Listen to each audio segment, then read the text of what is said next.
Mother, you really... Anna stared doggedly at her plate. Claire and Susanna were at her about this 10 times a day.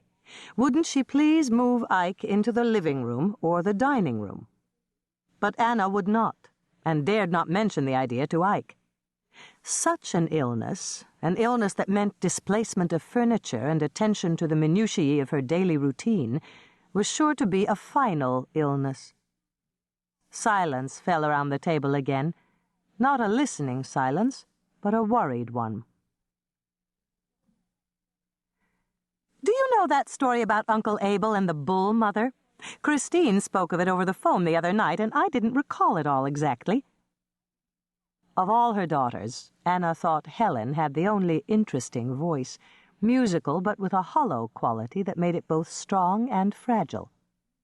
Although her clear, effortless tones were always cheering and alluring, they were never convincing.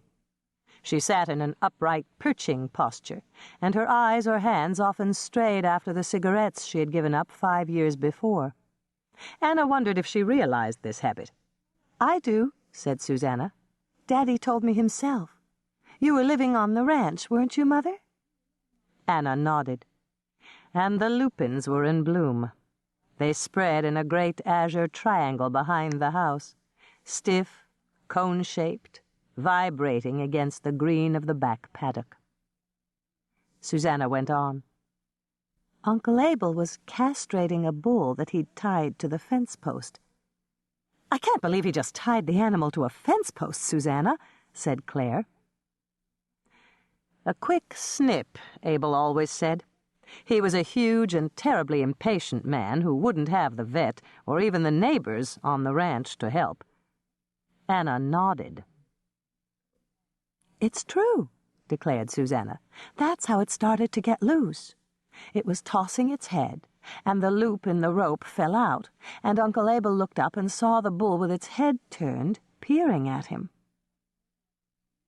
Anna had sometimes wondered if Abel had been afraid or merely angry.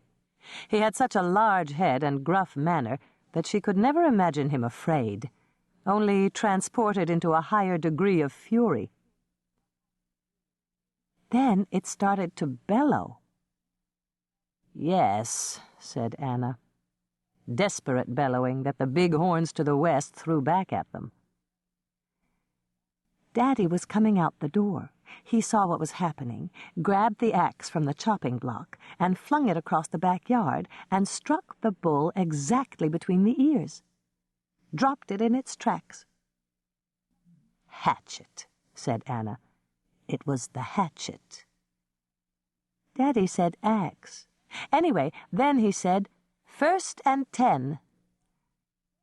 He did say something funny. I can't remember what it was. Anna had followed him out of the house, Helen in her arms. June colors in the mountains, especially vivid in the silence that followed the death of the bull. The animal lay in a black heap on the ground, his hide still glistening with health, and Abel stood behind, the shears dangling from one hand, his mouth agape, red blood across the indigo front of his new overalls. And blood covered the head of the bull like a bandana trailing in the dust. Helen had said her newest word. "Bye? Bye-bye?" "What's that?" This time they all heard it. "Mother! Mother!" in a thin, demanding voice. "I'll go," said Claire. She scraped her chair back and threw her napkin on the table. Ike would not be glad to see her, Anna knew. He preferred to keep his illness private between husband and wife. Her calves hurt so, though, and her heels, too, that she welcomed a few moments of preparation. If Ike really wanted something, he would want it from her alone. Anna and the others ate without speaking until Claire returned. Sure enough. "He wouldn't tell me," she reported. "He just said, 'Where's Mother?'" "He generally does."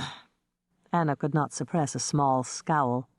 In spite of Helen, Claire, and Susanna, she felt tired to death by dinner every evening. The staircase creaked under her weight, and she pulled herself up the